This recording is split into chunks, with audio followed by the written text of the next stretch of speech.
వెతలు తీరును, కృపలు దొరుకును, సాటి లేనిది యేసుని నామం. యేసునామమే మధురం, మదిలో తలచిన ధన్యం. యేసునామమే మధురం. ప్రభువునందు ప్రియమైన దేవుని బిడ్డలారా, నేటి వాక్య ధ్యానం కొరకు ప్రార్థన చేద్దాం. నేటి వాక్య ధ్యానానికి సహకారం ఇచ్చినటువంటి కుటుంబము నాగన్నగూడెం వాస్తవ్యులు జుజ్జువరపు సందీప్ కుమార్ గారి జన్మదినం సందర్భంగా జుజ్జువరపు రాజారావు గారు, రాజామణి గారు, జ్యోత్స్నా కుమారి గారు, సోమయ్య, సామ్రాజ్యం, నాగేశ్వరరావు, నక్షత్రం గారు సహకరిస్తున్నారు. సందీప్ కుమార్ గారికి జన్మదిన శుభాకాంక్షలు. ప్రభువు యొక్క నూతన ఆశీర్వాదములు బిడ్డ శిరస్సుపై వర్షింపజేయబడాలని ప్రార్థన చేస్తున్నాను. నూతన దయా కిరీటం సందీప్ పై ప్రభు ఇచ్చినట్లు ప్రార్థిద్దాము. మమ్మలను మిక్కిలిగా ప్రేమిస్తున్న మా తండ్రి, మీకు వందనాలు, స్తోత్రాలు.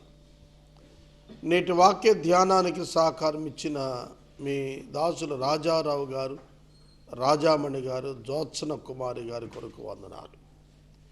జన్మదినం ఆచరించిన మీ బిడ్డ జుజ్జవరపు సందీప్ కుమార్ కొరకు ప్రార్థిస్తున్నా.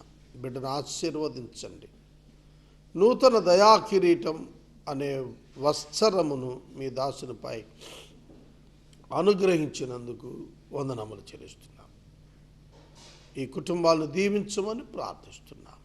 నేటి లేఖనము ద్వారా మాతో మాట్లాడము. యేసునామమును అడుగుచున్నాం తండ్రి, ఆమేన్. ప్రియమైన దేవుని బిడ్డలారా, before going to the word of God, దేవుని వాక్యముకి వెళ్ళే ముందు యేసే అన్నదాత అనే కార్యక్రమం గురించి మీకు చెప్తున్నాను. 2 రకాల ఆహారాలు. ఒకటి ఆత్మీయ ఆహారం, వాక్యం. 2 భౌతిక ఆహారం, భోజనం. ఈ 2 కూడా విశ్వాసికి అవసరం, మనుషులందరికీ అవసరం. ఈ 2 ప్రాజెక్ట్స్ నేను చేస్తున్నాను. యేసే పరిష్కారం టీవీ ప్రచారం ద్వారా ఆత్మీయ ఆహారం పంచుతున్నాము. యేసే అన్నదాత కార్యక్రమం ద్వారా 500 మందికి ఉచితంగా మధ్యాహ్నం మంచి భోజనం, వెజిటేరియన్ మీల్ అందజేస్తున్నాము. రోగులు, వృద్ధులు, పేదలు, విధవలు, అనాథలు లబ్ధి పొందుతున్నారు. క్రీస్తు ప్రేమకు సూచనగా ఈ ప్రోగ్రాం చేస్తున్నాను. ఈ ప్రోగ్రాంలో మీరు ఆహార ముడి పదార్థాలు ఇవ్వవచ్చును అని ప్రభు పేరిట ఒక ఆహ్వానం మీకు ఇస్తున్నాం. స్పందింపమనవి. వాక్యంలోనికి వెళ్తాం. కొలస్సీ పత్రిక 1వ అధ్యాయము 15వ వచనము నుండి వాక్యాన్ని గమనించండి. కొలస్సీ పత్రిక 1వ అధ్యాయము 15వ వచనం. నిన్న దీని మీద నేను కొంత వివరణ ఇచ్చాను. ఆది సంభూతుడు, ఫస్ట్ బార్న్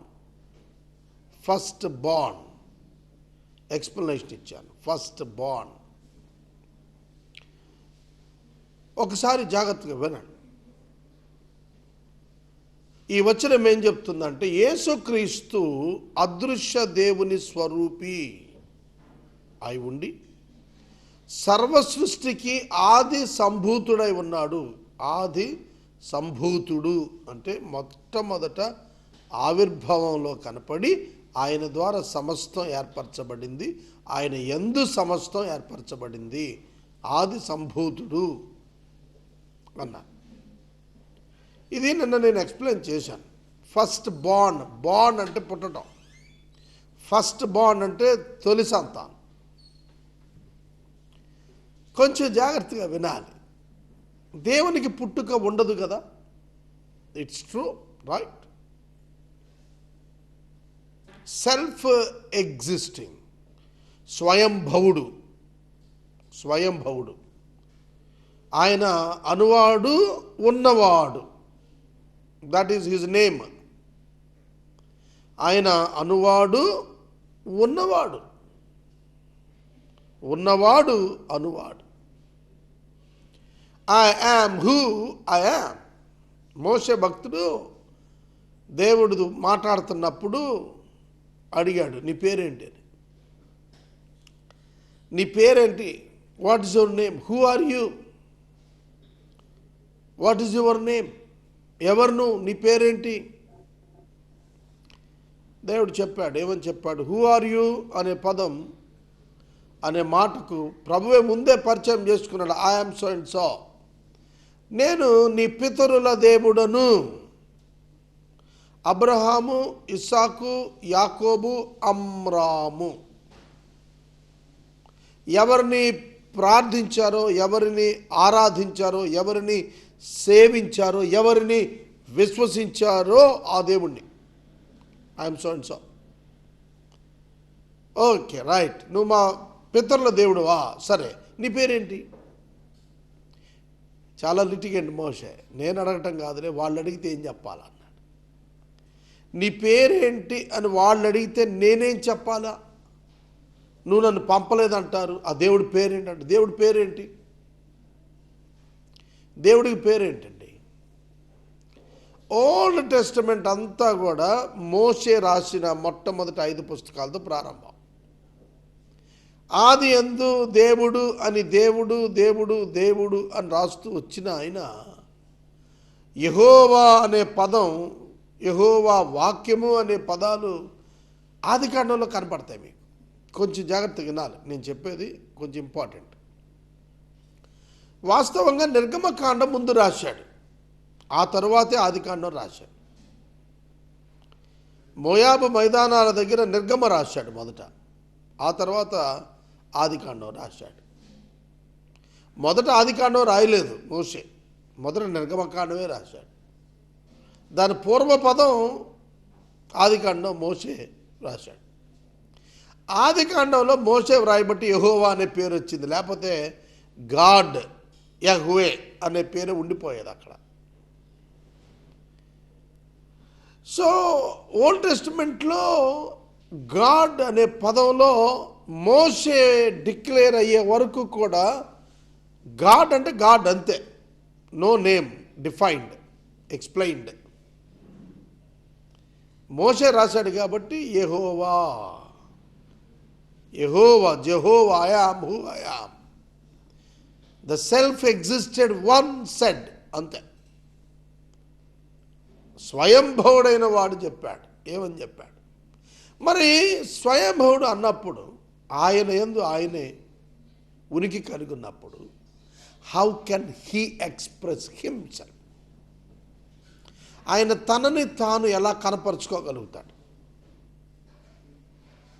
ఇక్కడే ప్రశ్న చిక్కొచ్చింది. ఇక్కడే దేవుడు ఉన్నాడు అనంటే ఎవరికి తెలియదు. దేవుడు ఉన్నాడు అనంటే ఎవరికి తెలుస్తుంది? ఇప్పుడు మన దగ్గర మన ఇంట్లో కొన్ని టపాకాయలు ఉన్నాయి అని అనటానికి ఎలా తెలుస్తుంది? That should be blown. అవి వెలగాలి, పేలాలి, బ్లాస్ట్ అవ్వాలి, అప్పుడు తెలుస్తుంది శబ్దం. శబ్దము వెలుగు, చాలా జాగ్రత్తగా వినాలి. శబ్దము వెలుగు, వెలుగు ఉన్నది అని తెలియజేస్తుంది, శబ్దము కూడా ఉన్నదని తెలియజేస్తుంది. ఈ శబ్దము వెలుగు ఆయన ఏందే ఉన్నాయి. ఆ రెండు కనపడాలా. ఎవరికి కనపడాలా? దేవుడు ఉన్నాడు అని ఎవరికి తెలియాలో వాళ్ళకి తెలియాలా. శబ్దము వెలుగు, శబ్దము వెలుగు, వాక్యము శబ్దము, దేవుడు వెలుగు, ఆయనే వెలుగు. ఆ రెండు కనపడాలా. కనబడితే కొంచెం జాగ్రత్తగా, ఒక శబ్దం వచ్చింది, ఆ శబ్దం విని తెచ్చామనుకోండి, మనం ఉన్నట్టు తెలుస్తుందా మనకి? ఒక పెద్ద శబ్దం వచ్చింది, ఎంత శబ్దమో చెప్పటాన్ని నువ్వు బతికుండాలిగా. ఫలానా శబ్దం, ఒక వీణ, ఒక గిటార్, ఒక తబలా, ఒక ఆర్గాన్, ఒక హార్మోనియం, ఈ శబ్దాలు ఉన్నాయి కదా, ఇవి ఫలానా అని నువ్వు చెప్పాలిగా, ఫలానా అని నువ్వు చెప్పాలిగా, చెప్పాలని నువ్వు బతుకుండాలిగా. మరి ఆయన శబ్దము, ఆయన వాక్యము, ఆయన గనక బయలుపడితే చచ్చిపోతాం మనం. ఆయన వెలుగు ఆయన బయలుపడితే చచ్చిపోతాం మనం. అసలు ఎవడు చూడలేడు దేవుని వెలుగును, దేవుని శబ్దాన్ని ఎవడు వినలేడు. అప్పుడు దేవుడు, అందుకు దేవుడు ఆది సంభూతినిగా తన యొక్క సంపూర్ణతను క్రీస్తునందు ఉంచి క్రీస్తును బయలుపరిచాడు. The plan of salvation is prior than the plan of creation. దేవుడు రక్షణ సంకల్పం ముందస్తుగా ఆయన చేసుకొని అప్పుడు సృష్టి యొక్క సంకల్పంలోకి వచ్చాడు. అర్థమైందా? కాబట్టి దేవుడు ఏం చేశారంటే తను సృష్టించబోయేటువంటి వానికి తను సృష్టించబోయేవాడికి కలిగే పరిస్థితులు ఎరిగిన దేవుడు తానే దేవుడని తెలుసుకోవటానికి తన యొద్దకు తాను సృష్టించిన వారి నుండి తన యొద్దకు తన కుమారుని ద్వారా రావాలని సంకల్పం తాను చేశాడు. ఈ కుమారుడు అనే కాన్సెప్ట్ క్రియేటెడ్ బై గాడ్. అయితే ఇది కొంచెం జాగ్రత్తగా అర్థం చేసుకోవాలి. ఆది నుండి ఏది ఉండేనో, ప్రారంభం నుండి కూడా ఆయన ఇది అయి ఉన్నాడు. ఆయన మనుషులకు కనపరుచుకున్నటకు తనను తాను స్టెప్ డౌన్ చేశాడు, తనను తాను తగ్గించుకుని వచ్చాడు. He allowed the creation to see him, to touch him. అది ఆయన మాట్లాడితే వినటానికి, ఆయన కనబడితే చూడటానికి కావాలా? దేవుడు ఉన్నాడని ఎలా తెలుస్తుంది? లేకపోతే communication between God and others లేకపోతే ఎట్లా? How his existence will prove? లేని దాన్ని చెప్పమండి ఏం చెప్తాం మనం? కనపడింది, విన్నది, ఎక్స్పీరియన్స్ చేసి చెప్తాం మనం. కనుక to get the experience, others should get the experience. ఇతరులకు దేవుడు తెలియబట్టానికి తాను వేసిన ప్రణాళిక ప్రకారం యేసుక్రీస్తును మొట్టమొదటిగా ఆయన ఆ త్రిత్వం ఆయన యందు ఇమిడి ఉంటున్నట్లుగా ఆయన ప్రణాళికలో తీసుకున్నారు. అందువలన ఆయన ఆది సంభూతుడిగా చెప్పబడ్డాడు. జెనసిస్ 1:1లో దేవుడు అని ఏదైతే రాసిందో అది జీసస్ క్రైస్టే. Please note this. దేవుడు అని ఉన్నది ఏదైతే ఉన్నదో అది యేసుక్రీస్తే. ఎందుకని? యోహాను 1:18, తిమోతి పత్రిక చివరి అధ్యాయంలో 15-16 వచనాల్లో దేవుణ్ణి ఎవడు ఎన్నడు ఎప్పుడు చూడలేదు. అర్థమైందా? దేవుణ్ణి ఎవడు ఎన్నడు ఎప్పుడు చూడలేదు, చూడనేరడు, చూస్తే చచ్చిపోతాడు. ఆయన రొమ్మున ఉన్న ఆయన అద్వితీయ కుమారుడే, ఇండివిజువల్, అద్వితీయ కుమారుడు. No other one like him. అద్వితీయ అంటే వేరొకడు అలాంటి వాడు లేడు. ద్వితీయ అంటే రెండవ, అద్వితీయ అంటే మరొకడు అట్లాంటి వాడు లేడు. హీ అలోన్, ఆయన ఒక్కడే, యేసు ఒక్కడే. అందుకని ఆది యందు దేవుడు భూమి ఆకాశములను సృజించినప్పుడు, దేవుడు అన్నప్పుడు అదృశ్య దేవుని స్వరూపి, సృష్టికి ఆది సంభూతుడైన యేసుక్రీస్తు మాత్రమే. ఆయన నర అవతారమైనప్పుడు యేసు అనే పేరు ధరించాడు. ఆయనకి యేసు అని పేరు పెట్టుదు అని దేవదూత యోసేపు గారితో చెప్పినట్లు మత్తయి 1:21లో స్పష్టంగా వ్రాయబడింది. అతడు తన ప్రజలను వారి పాపముల నుండి విడిపించును గనుక యేసు రక్షకుడు. ఆయన అభిషిక్తుడు క్రీస్తు. ఆయన అభిషిక్తుడు ఆది సంభూతుడు. ఆయన రక్షకుడు అయ్యాడు మనకు. అందుకే జీసస్ క్రైస్ట్ అయ్యాడు.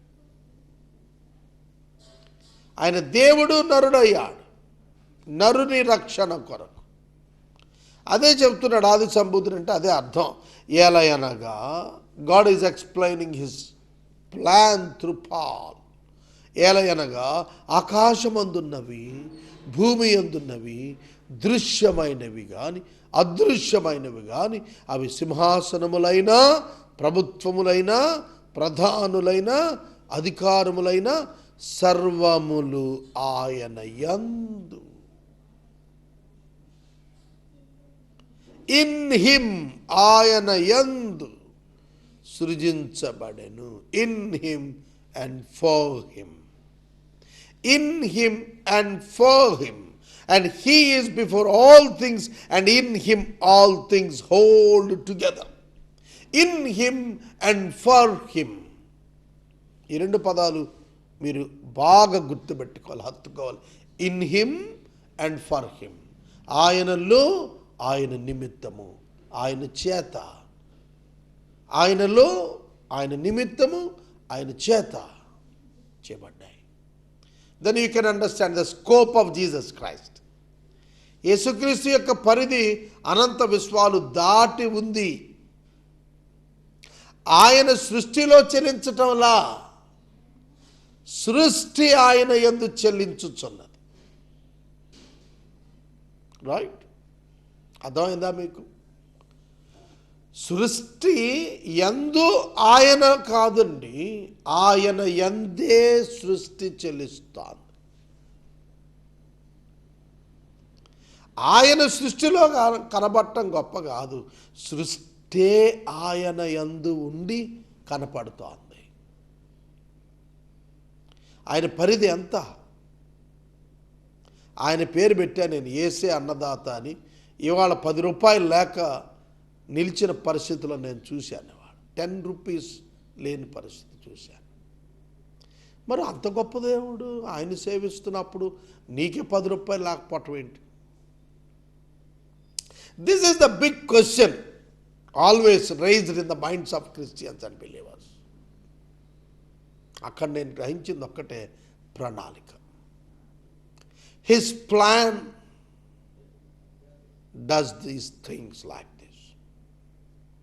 ఆయన ప్రణాళిక ఇలా చేస్తోంది అంతే, ఏమి ఇవ్వలేడు ఆయన. చెప్పండి, ఒక బండను బ్రేక్ చేస్తే ఇప్పటికీ నీళ్ళు వస్తున్నాయి 3000 సంవత్సరాలుగా, 3450 సంవత్సరాలుగా. ఆయన ఇయ్యలేడా? అంటే నువ్వు అనుకున్నట్టు నేను అనుకున్నట్టు కురిపిచ్చేస్తేనా? మనం ఆయన ఎక్స్పీరియన్స్ చేయాలి. We should learn him. ఆయన నేర్చుకోవాలి, ఆయన తెలుసుకోవాలి. ఆయన మనసులో మన స్థానం మనం ఎరగాలి. చాలా ఉన్నాయి ఆత్మీయంగా నేర్చుకోవాల్సినవి. In him and for him. ఏలయనగా ఆకాశమందున్నవి పరలోకములు అన్నమాట, భూమి అందున్నవి ఇప్పుడు మనం అన్నమాట. ఇవి దృశ్యాలు అదృశ్యాలు, కంటికి కనపడేవి కనపడనివి కూడా. కంటికి కనపడనివి ఉన్నవి అని నమ్మటమే విశ్వాసం. అదృశ్యములు దృశ్యములు, దృశ్యములు అదృశ్యములు అన్నాడు హెబ్రీ 11 మొదటి 3 వచనాలు చదవండి. చాలా స్పష్టంగా రాశాడు. విశ్వాసం అనగా నిరీక్షిస్తున్న దాని యొక్క నిజస్వరూపం. లేనిది ఉన్నది అనుటకు రుజువు. లేనిది ఉన్నది అనుటకు రుజువు. మీకేదైతే అదృశ్యమై ఉన్నదో అది ఉంది అంటానికి రుజువు విశ్వాసం. దాని కర్త క్రీస్తు. కనుక వీటన్నింటినీ కూడాను ఆ సింహాసనాలు, ప్రభుత్వాలు, ప్రధానులు, అధికారులు సర్వము ఆయన యందు సృజించబడెను. ఇన్ హిమ్, సర్వమును ఆయన ద్వారాను, for him, through him, and ఆయనను బట్టి సృజించబడెను. For him, in him, through him. For him, in him, through him. ఆయన చేత, ఆయన వలన, ఆయన యందు, ఆయన కొరకు సృష్టించబడ్డాయి. This is the secret of the universe. విశ్వం ఆవిర్భావానికి కారణం ఏంటో తెలుసా? ఆయన ఇష్టం. ఆయన ఇష్టం. మహా అద్భుతం. గెలాక్సీ, నెబ్యులాలు, పాలపుంతలు, ఇంత గొప్ప అనంత విశ్వంలో భూమి ఒక చిన్న వేరుశనగ గింజంత అయితే దానిలో మళ్ళీ మానవుడు, ఆ మానవుడు నశించిపోవటం దేవునికి ఇష్టం లేదు. ఆ మానవుడికి దేవుడు తన పోలిక స్వరూపాలు ఇవ్వటం ఏమిటండి అసలు ఇది? అసలు ఏమన్నా అర్థమవుతుందా? అర్థమైందని నమ్మటం కాదు, అర్థం కాలేదు, అందుకు నమ్మాలి యేసుని. యేసు ఇవాళ ఎవరికి అర్థం కాడు. ఎందుకంటే ఆయన సిలువ వేయబడ్డాడు, చంపబడ్డాడు. ఈ 3.5 years మినిస్ట్రీ చూస్తున్నారు కానీ అసలు ఆయన ఎవరు, ఎక్కడి నుండి వచ్చాడు, ఏమై ఉన్నాడు, ఎక్కడికి వెళ్ళాడు, ఏం చేస్తున్నాడు, who is he, what is he తెలుసా? బైబిల్లో ఎప్పుడైనా ధ్యానం చేశారా? బైబిల్ అంటే న్యూస్ పేపర్ కాదు, ఒక ఇన్ఫర్మేషన్ పైనుంచి కిందకి రాసినట్టుగా కాదు. It's a poetic and prophetic book. ఇది సాధారణ పుస్తకం కాదు. ఇది నీకు అర్థం కానంత మాత్రాన్ని ఈ దైవ గ్రంథం పక్కన బారేసేదేం కాదు. సహోదరుడా, సహోదరి, కోట్ల కొలది ప్రజలు ఇవాళ క్రీస్తునందున్నారు. They all trusted his deity. ఆయన దైవత్వాన్ని ఇవాళ గుర్తించి ఆయన వెంబడించి ఆయన యొక్క మహిమను వారి జీవితాల్లో చూస్తున్నారు. ఎందుకంటే సమస్తం ఆయన యందు, ఆయన నిమిత్తం, ఆయన ద్వారా, ఆయన కొరకు సృష్టించబడ్డాయి. ఎఫెసీ పత్రిక 1వ అధ్యాయం 6వ వచనంలో ఉన్న ఆ అద్భుత ప్రణాళిక సంకల్పం, అనాది కాల సంకల్పం. దేవుని కొరకు దేవుడు ఇవన్నీ చేసుకున్నాడు. దేవుని నిమిత్తం, దేవుని కొరకు దేవుడిచే మనం నిర్మించబడ్డాం. ఎంత ధైర్యం రావాలి. నేను చేసే పనులు ఏంటండి? నేను చేస్తే అంత, చేయకపోతే అంత.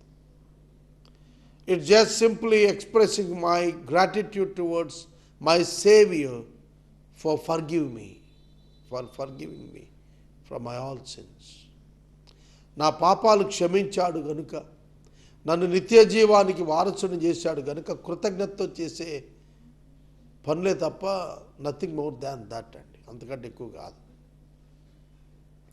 ఎవరి ప్రభువు? సర్వమును ఆయన ద్వారాను ఆయన బట్టి సృజించబడిన. And he's before all things and in him all things hold together. For by him, for him, in him. For by him all things were created. For by him, ఆయన చేత అన్నీ కూడా చేయబడ్డాయి. In heaven and on earth, visible and invisible, whether thrones or domains or rulers, authorities, all things were created through him and for him. ఆయన చేత, ఆయన కొరకు, ఆయన ద్వారా చేయబడ్డాయి ఇవన్నీ కూడా. నేను ఇక్కడ స్టక్ అయిపోయానండి. ఆయన ఆయన ఆయన ఆయన. ఇక్కడేమో ఆయన ఆయన ఆయన అంటున్నాడు. ఎఫెసీ పత్రికలో తన తన తన తన తన అంటున్నాడు. It's all God who created everything for him. నేనున్నాను ఇవ్వాలంటే దేవుని కొరకు, దేవుని నిమిత్తం, దేవుని చేత. నా ఉనికి, మీ ఉనికి. ఈ సమయంలో ఈ గొప్ప మాటలు మనల్ని ఆదరించాలని నేను కోరుకుంటున్నాను. సర్వము ఆయన ద్వారానే, ఎక్సెప్ట్ ద సిన్, పాపం తప్ప. పాపము ఎందుకు వచ్చింది, ఎలా వచ్చింది, ఏమిటి అనేది, why God allowed this, we don't know. That was not revealed. దేవదూతలు చేసినప్పుడు దేవుడికి తెలియదా? దేవదూత పాపం చేస్తాడని, రైట్? తెలిసి ఎందుకు చేశాడు? అదే కదా దేవుడు తనను ఏమని పరిచయం చేసుకోవాలి లోకానికి? ఆయన గుణలక్షణాలు ఉన్నవే అవి మానవులకు తెలియాలి అని అంటే, ప్రేమ అర్థం కావాలి అని అంటే, he needs to give the forgiveness who needed. ప్రేమ అంటే అర్హులకు ఇచ్చేదన్నా? Is it only for deserved? Undeserved. ఎన్నిక లేని వారికి ఇచ్చేదే ప్రేమ, కృప. ఇవి ఆయన యందు ఉన్నాయని ఎట్లా తెలుస్తుంది? కాబట్టి ఒక అనర్హుడు రావాలి. ఎట్లా వస్తాడు? ఆయన తీర్పులో నాకు తెలిసి అసలు దేవదూతల దేవుడు ఎందుకు సృష్టించాడు తెలుసా? My understanding to receive the human being. దేవుడు మనిషిని తిరిగి సంపాదించుకోవటం అనే కాన్సెప్ట్లో, దేవుడు మనిషిని కాపాడుకోవటానికి దేవదూతను సృష్టించాడు. దానికి దేవుని పోలిక లేదు, స్వరూపం లేదు, అదొక ఆత్మజీవి అంతే. కనుక దేవుడు అగ్నిగుండం దాన్ని సృష్టించినప్పుడు ఆయన న్యాయం నిలబడింది. పాపానికి వాడు సోర్స్ అయ్యాడు, దేవుడు సోర్స్ కాదు. కాబట్టి దేవుడు నీతిమంతుడయ్యాడు. దేవుని వలన మానవుడు నీతిమంతుడే దేవునితో ఉండటానికి గొప్ప కార్యం దక్కిందని. Cross is the plan of God eternal. అనంతుడైన నిత్యుడైనటువంటి దేవుడు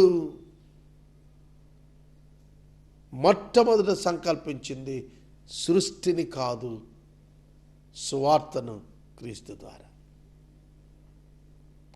క్రీస్తు ద్వారా సువార్తను ముందుగా ఆయన ఆలోచించి తనను లోకానికి కనపరచడానికి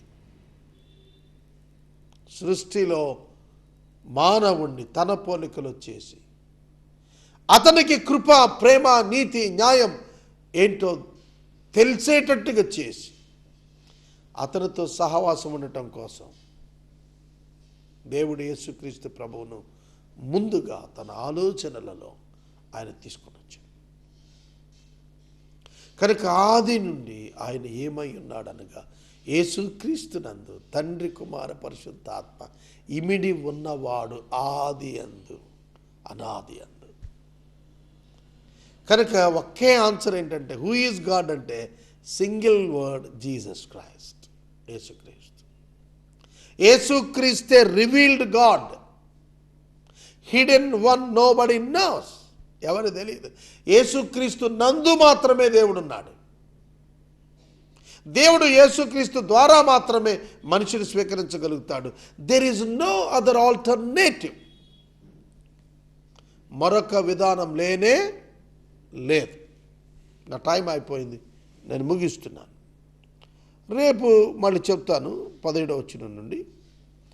గుర్తుపెట్టుకోండి, యేసే అన్నదాత. ఎవరు ఒక్క గింజ ఇందులో పెట్టినా కూడా ఖచ్చితమైన ప్రతిఫలం దేవుని పొందుతారు. Not only here on earth but also in heaven. నేను మభ్య పెట్టడానికో మీద డబ్బులు తీసుకోవడం చెప్పట్లేదు. ఏందండి ఇప్పుడు నేను చేయకపోతే ఏంటి? ఇంతకాలం చేశానా? 4 మాసాలు దాటి 15 రోజులు. ఇవాళ ఆపేస్తే నన్ను ఎవడండి అడిగేది? కాబట్టి యేసు పేరిట సమస్తము మీరు ఆయన పేరిట చేయండి అని అన్నాడు కదా, అలాగున యేసు పేరిట నేను చేస్తున్నాను. You can be the partner in it. మీరు కూడా ఇందులో భాగస్తులు అవ్వండి.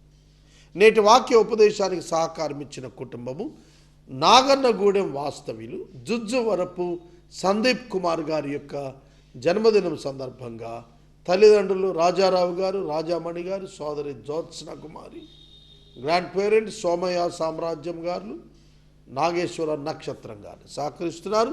దేవుడు ఈ బిడ్డలను దీవించును గాక. ప్రార్థన.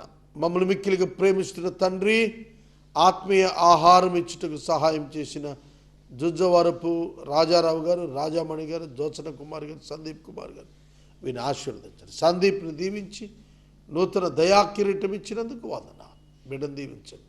యేసే అన్నదాత కార్యక్రమం ప్రభు ఏలియా దినములో ఉన్నట్లుగా స్ట్రగుల్ అవుతున్నాను, మీ కృప నిమ్మని యేసు నామమున అడుగుచున్నాను తండ్రి, ఆమేన్.